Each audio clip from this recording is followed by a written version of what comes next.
काशी में कबीरदास जी की जब बहुत प्रसिद्धि हो गई, इतनी प्रसिद्धि हो गई श्री कबीरदास जी की कि महाराज जहां वो निवास करते थे वहां हजारों की तादाद में भीड़ आने लग गई। कबीरदास जी का भजन छूटने लगा। कबीरदास जी बोले मैं क्या करूं, ये इतनी भीड़ मेरे पीछे लग गई है, ना मुझे भजन करने देते हैं, ना मुझे ठाकुर जी की आराधना करने देते हैं, बस 24 घंटे भीड़ चारों तरफ घेर के रखती है। तब बोले क्या करूं? बोले ऐसा कुछ कृत्य करता हूं जिससे भीड़ मुझसे दूर हो जाए। तो श्री कबीरदास जी एक नगर वैश्या के पास गए और नगर वैश्या के स्थान पर जैसे ही पहुंचे तो 10, 15, 20 आदमी बैठे थे, कुछ पी रहे थे, मसनद पर टिके हुए उसका नृत्य देख रहे थे। कबीरदास जी का जैसे ही आगमन हुआ सब घबरा करके खड़े हो गए, अरे कबीर, संत कबीर आए, संत कबीर आए। वो वैश्या भी पानी पानी हो गई, ये मेरे यहां कैसे आ गए? सब लोग वहां से भागे। कबीरदास जी ने उस वैश्या के चरण पकड़े और कहा मां मेरी रक्षा करो। अब वो मां नहीं है, लेकिन मां एक भाव का नाम है। कभी किसी के प्रति जागृत हो जाता है तो आप बोल देते हैं कि आप मेरी मां हैं। किसी के प्रति बहन की भावना जग जाती है तो आप उसको बहन संबोधित कर देते हैं। हाँ, किसी के प्रति पत्नी या पति की भावना जागृत नहीं हो सकती कि भाई तुम तो हमारे पति जैसे लगते हो तुम तो हमारी पत्नी जैसे लगते हो। ये भावना थोड़ी गलत है। पर मां, पिता, पुत्र, पुत्री, चाची, चाचा, दादी, दादा, ये सारे संबंध आप कहीं भी देख सकते हो, उसमें कोई वो नहीं। पर अति पर्सनल जो ये पति पत्नी का संबंध होता है, ये ठाकुर जी के अलावा किसी में नहीं देखा जा सकता। ठाकुर जी में पति दृष्टि रख सकते हैं, ठाकुर जी में पत्नी दृष्टि रख सकते हैं। तो जाकर के कबीरदास जी ने कहा मां मेरी रक्षा करो। वैश्या घबरा गई, आप मेरे पैर क्यों छू रहे हैं? और मैं एक वैश्या हूं, आप इतने बड़े संत, मैं आपकी रक्षा कैसे करूंगी? बोले मुझे प्रसिद्धि से बचना है, मैं बहुत परेशान, मेरा भजन छूट गया है प्रसिद्धि के कारण। तो बोले क्या करें? बोले आप एक नगर यात्रा पर निकलती हो कभी कभी संध्या के रात्रि के समय पर, और आपको देखने के लिए असंख्य जो व्यसनी लोग हैं उनकी भीड़ लगती है। तो आप जब निकलती हैं जिस रथ में, उसमें मुझे भी बैठा लेना, और साथ में एक बोतल में मैं भी रामानंदाचार्य जी का सुंदर अभिषेक युक्त जल मैं भी पीता रहूंगा, थोड़ा इधर उधर ऐसे सर्वर करूंगा, आपके बगल में बैठ जाऊंगा तो मेरी अप्रसिद्धि हो जाएगी, मेरा अपयश हो जाएगा सब जगह। और प्रसिद्धि लगने में वर्षों लगते हैं, पर अपयश होने में एक रात ही काफी है। एक रात काफी है। एक रात भी बहुत बड़ी बात कह रहा हूं मैं, 1 घंटा काफी है। आप लोग सोच लीजिए कि संसार कितना विचित्र है। किसी व्यक्ति के अच्छे कर्म को हमें पता लगने में 10 साल लग जाते हैं कि इस व्यक्ति ने यह भी किया है। कलकत्ता के कई ऐसे धनी मानी लोग होंगे जिन्होंने बहुत सेवा के प्रकल्प भी यहां कर रखे हैं, पर हम उसको उन भावों से नहीं जानते। हम जानते ये धनवान है, इसके पास ये गाड़ी है, इसके पास ये प्रसिद्धि है, इसके पास ये उपलब्धि है, लेकिन सालों बाद पता चलता अरे वो चिकित्सालय भी इनका है, वो वृद्धाश्रम भी इन्हीं का है, अरे ये इतनी कन्याओं का ब्याह भी कराते हैं। मतलब श्रेष्ठ बातें पता लगने में समय लगता है। और कोई व्यक्ति कुछ गलत कर दे, दिन में ही पता चल जाएगा, रात में किया दिन तक तो खबर फैल गई। कितना खतरनाक है संसार। अपयश को फैलाने में हमको समय नहीं लगता। कबीरदास जी बोले आप ऐसा कर दो तो वे ठीक है। अब वो वैश्या ने अपने रथ में कबीरदास जी को बैठा लिया। कबीरदास जी बढ़िया चरणामृत पी रहे हैं। अब चरणामृत वो भी चंदन आदि लगा करके चरणामृत निकाला गया तो शीशे के पात्र में वो लग ही रहा था कि कोई पीला पानी है। तो पहली बात तो रथ में कबीरदास बैठे हैं, इसी से ही अपयश हो गया। और देखो देखो देखो ये क्या चल रहा है, क्या चल रहा है, क्या हो रहा है, क्या हो रहा है। कबीरदास जी वो पानी और पी में जोर जोर से, तो महाराज पूरी काशी में क्या, पूरे भारत में अपयश हो गया कबीरदास जी का।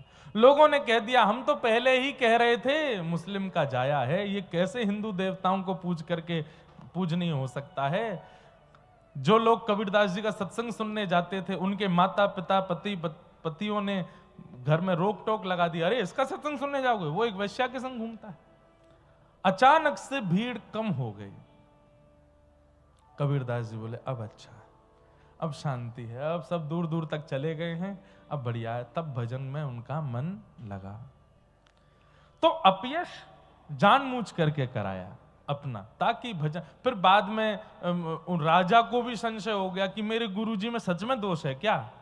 लेकिन फिर बाद में जाकर के वो सब स्पष्ट हुआ कि ये भीड़ दूर करने के लिए चैतन्य महाप्रभु, श्रीमन चैतन्य महाप्रभु आजानुलंबित बाहु थी उनकी, इतनी लंबी बाहु थी कि वो जब चलते थे तो उनकी भुजाएं घुटने तक स्पर्श होती थी।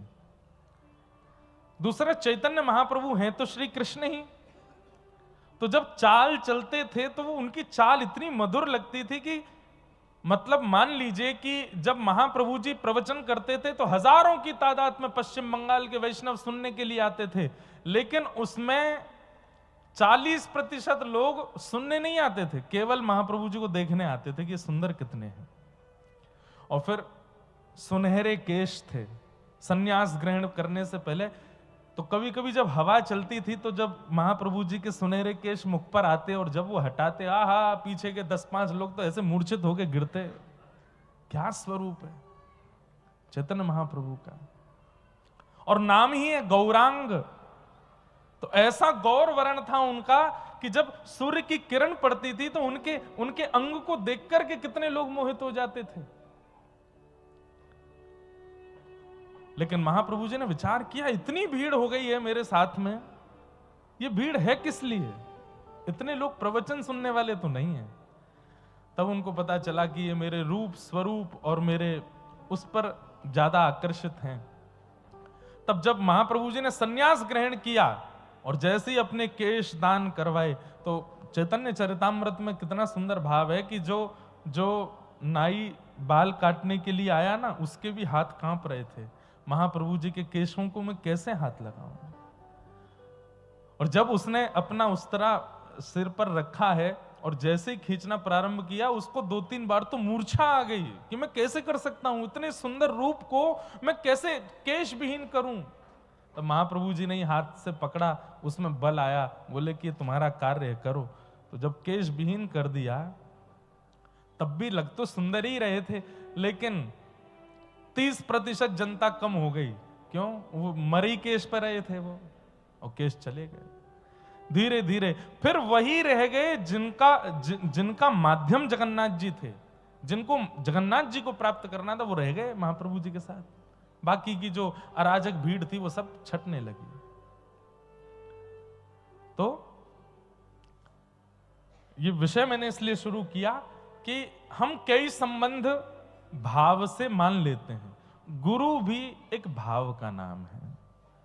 पर फिर भी आपने पूछा है कि हम अपने गुरुदेव के प्रति कैसा भाव रखें, तो वैसे तो कहा गया कि गुरु को साक्षात परब्रह्म मानो, लेकिन हम अभी घनघोर कलिकाल में, बहुत लॉजिकल बात है, हम परब्रह्म नहीं देख पाएंगे गुरु में। लेकिन मैं महाराष्ट्र के भक्तों से सीखता हूं, तो गुरु में क्या देखो, बोले गुरु में मां देखो, ये मेरी मां है, मेरी मैया है, और अपने गुरु को मैया कहो। हमारे भारत में पहली, इधर देखो, यहां देखो, हमारे भारत में पहली महिला साधु हुई और उनका नाम था, मैं नाम भूल गया, ऐसे मेरे को विक्षेप होता, और अब अभी याद था, सहजोबाई। क्या नाम था? सहजोबाई। उनके गुरुदेव थे श्री श्याम चरण दास जी महाराज।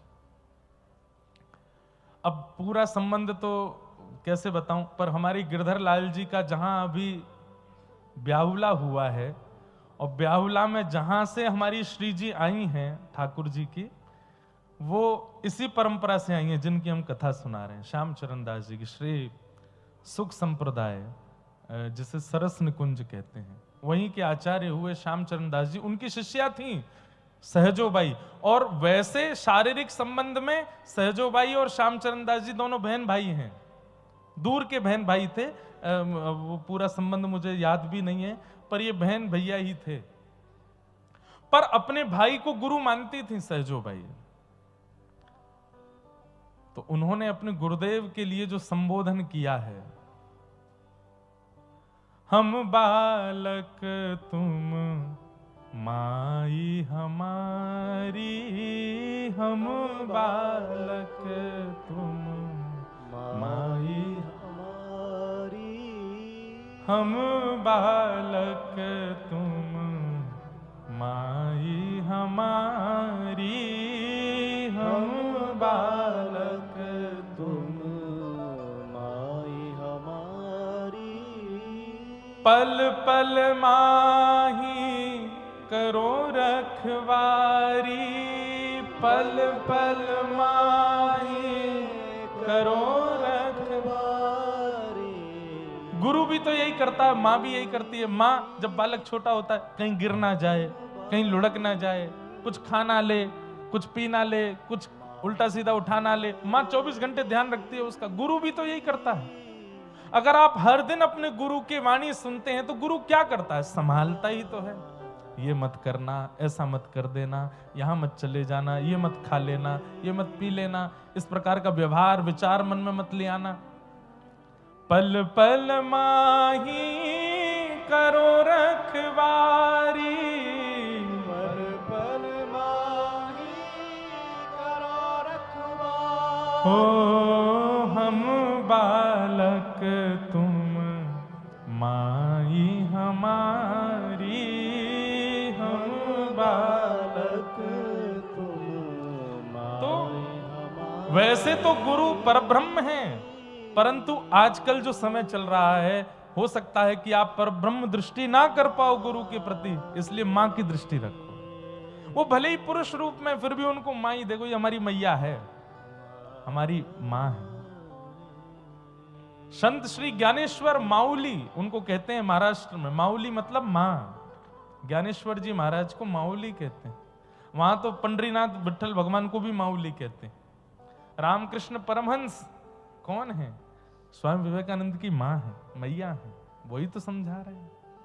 तो इसलिए आपका जो भाव है कि गुरु के प्रति क्या भाव रखें, वैसे तो परब्रह्म भाव होना चाहिए, परंतु आप इतनी श्रेणी में नहीं पहुंचे कि आप अपने गुरु को परब्रह्म ही देखो, इसलिए मां दृष्टि में देखो, मां के रूप में देखो। जब सब आपके, दूसरा तीसरा प्रश्न है, जब सब आपके अपोजिट हों और भक्ति में मन ना लगे और लोग आपकी भक्ति पर सवाल उठाएं और मन अशांत हो तो क्या करें? अब देखो, एक बात हमारी बहुत ध्यान से सुनिए, ये निश्चित ही युवा का प्रश्न है। जब सब आपके अपोजिट हों तब भक्ति में मन ना लगे, इसका मतलब क्या है? आप भक्ति उन लोगों की आप अपनी साइड में करने के लिए कर रहे हो। वो भक्ति भक्ति ही नहीं जहां कोई अपोजिशन में ना चला जाए आपके। और सबसे पहले अपोजिट जाने वाले तो परिवार के ही होते हैं, माताजी, पिताजी। अब हम देखो, ये बात मन से बताने की तो नहीं, पर मैं बताता हूं। जब हमारे लाल जी पधारे, गिरधर लाल जी, इतना भक्ति में परिवार हमारा, पूज्य पिताजी महाराज पिछले 53 वर्षों से कथा कर रहे हैं। घर में राधा माधव ठाकुर जी की सेवा होती है, जिनका ब्याहुला में सारा क्रम हुआ इस बार। 80 वर्ष पुरानी सेवा है घर में। लेकिन दास के पास जब गिरधर लाल जी पधारे 6 साल पहले, पूरी कथा तो बहुत बड़ी है कैसे आए, पर जब ठाकुर जी आ गए तो मेरी स्थिति ऐसी, उस समय हमारी कथा ज्यादा होती नहीं थी, साल में 6-7 कथा होती थी। बाकी के दिन घर में बैठे बैठे क्या करूं, पूरे दिन में सेवा में ही लगा रहता। अच्छा, मुझे श्रृंगार आता नहीं था, तो मैं जबरदस्ती ठाकुर जी को क्या पहनाऊं, कैसे पहनाऊं। तो हमारी माता जी की जो नई नई साड़ियां आती थी, पता चलती कि जो पहनी ना हो वो कहाँ रखी हैं, और चुपचाप जाता, कैंची से काट पीट करके निकाल लाता सामान, उसको ठाकुर जी को कभी नीचे कुछ बना के पहना दिया, कभी कुछ धरा दिया। घर में नीचे सबके पास दौड़ के जाता, लाल जी का दर्शन करके आओ, श्रृंगार किया है। श्रृंगार शुरू होता था 8 बजे सुबह और पूरा होता था 2 बजे दोपहर में। छोटे से हमारे लाला, उंगलियों से श्रृंगार बड़ा मुश्किल से होता था। हमारी माताजी बोले ये लाला ने जो वस्त्र पहनो है ये तो बहुत सुंदर है। और फिर माताजी जाके जब अपनी कबर्ड चेक करती तब पता चलते, अरे मुझे तो लगती पता नहीं कौन सा नया चूहा घर में घुसे आया है, रोज कुतर जाता है साड़ियों को। अब पता चली ये दोनों चूहा हैं, मैं और मेरे लाल जी यही कुतरते हैं। तो कुछ दिन तक हमारी माताजी बड़ी परेशान रहती, बोलो कुछ नहीं करता, पूरे दिन ऊपर बैठा रहता है, ठाकुर जी की सेवा करता रहता है, न घर के कामकाज देखा कर। तो हमारी कथाएं होती नहीं थी, तो माँ को भी रहता था कि भाई कथा इतनी नहीं होती तो घर के काम देखो, गौशाला जाओ, सामने वो देखो, यहाँ घर के कार्यकाल देखो। हम पूरे दिन सेवा में लगे रहते। उस समय कुछ दिन के लिए ऐसा होता था कि मेरे को सब समझाते थे, भाई पूरे दिन ये सेवा में लगा रहना ही काम नहीं है, थोड़ा अध्ययन आदि से अपनी कथाओं का क्रम भी बढ़ाओ, ऐसा करो। तो अपोजिशन तो आते हैं, जब आप भक्ति मार्ग में आओगे तो सबसे पहले अपोजिट होने वाले घर के ही होते हैं। तो आपने जो ये बात कही कि जब सब आपके अपोजिट हों और भक्ति में मन ना लगे, इसका मतलब क्या है? जब सब संग होंगे तभी मन लगेगा ना, चाहे दुनिया अपोजिट हो जाए। भाई प्रेम करने वाला कैसा होता है? माताजी नहीं मान रही, पिताजी नहीं मान रहे, परिवार नहीं मानना, रिश्तेदार नहीं मान रहे, ब्याह तो इसी से ही करना है, यही तो प्रेम। वो सबसे लड़ जाता है करके अपने मन की, तो वो तभी तो प्रेम है। इसका मतलब ये नहीं कि ऐसा ही करो आप, लेकिन ये ठाकुर जी के संबंध की बात है। अपोजिशन अगर आपके हो रहे हैं और आपका भक्ति में मन नहीं लग रहा है, इसका मतलब भक्ति शुद्ध नहीं है। चाहे जो जितने अपोजिट हो जाएं, अरे मारपीट तक हो जाए, ठाकुर हम कथा सुना रहे हैं शेरदास ठाकुर की, कोड़े मारे जा रहे हैं तब भी हरिनाम नहीं छोड़ रहे हैं, यही तो प्रेम है।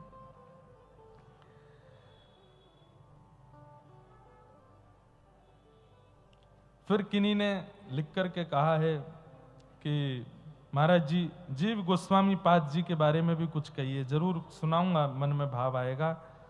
इन्होंने कहा फिर हमारे ठाकुर जी राधा दामोदर जी के लिए जय बोल दो, राधा दामोदर लाल की। फिर एक व्यक्ति ने एक संकेत भी किया है कि महाराज जी इस कलकत्ता की भूमि पर ऐसी भक्ति वेदांत स्वामी श्री प्रभुपाद जी का भी जन्म हुआ कलकत्ता में ही। तो आप बंगाल के वैष्णवों के बारे में बोल रहे हैं, तो यह भी एक बार बोल दीजिए कि कलकत्ता में ही इस्कॉन के संस्थापक श्री भक्ति वेदांत स्वामी प्रभुपाद जी का जन्म हुआ। बहुत बहुत आपको शुभकामनाएं कि ऐसी धरती पर, पावन धरती पर उनका प्रादुर्भाव हुआ, जिनके कारण आंग्ल देश में जन्मे लोग भी हरिनाम कीर्तन करने लगे, महामंत्र का उच्चारण करने लगे, गीता जी को जानने लगे। ऐसे महापुरुष यहाँ प्रकटे, ये यहाँ का सौभाग्य है, इस भूमि का सौभाग्य है। और आज गणतंत्र दिवस है। आप समस्त वैष्णव भक्त वृंदों को आज के पावन दिवस की बहुत बहुत शुभकामनाएं, बहुत बहुत बधाई, बहुत बहुत हृदय से आभार। भारत के कुछ प्रसिद्ध राष्ट्र दिवस हैं, जिनमें से एक आज है। 15 अगस्त के दिन हम लोग स्वतंत्रता दिवस मनाते हैं। 2 अक्टूबर के दिन हम लोग गांधी जी की जयंती का दिवस मनाते हैं, और भी कई सारे दिवसों को मनाते हैं। परंतु हमें लगता है कि भक्ति, कृष्ण भक्ति और राष्ट्र भक्ति हर दिन होनी चाहिए, केवल एक ही दिन नहीं। आज मुझे कोई बोला महाराज जी तिरंगा पहन के बैठना मंच पे, मैंने आज ही क्यों बैठे? बैठे तो फिर रोज बैठे, तिरंगा तो रोज पहन के बैठना चाहिए, आज ही क्यों बैठे? आज के दिन ही कई लोग गालों पे भी तिरंगा लगवाते हैं, तिरंगा वाले पटका पहनते हैं। हमको पता नहीं क्यों ऐसा लगता है कि एक ही दिन क्यों?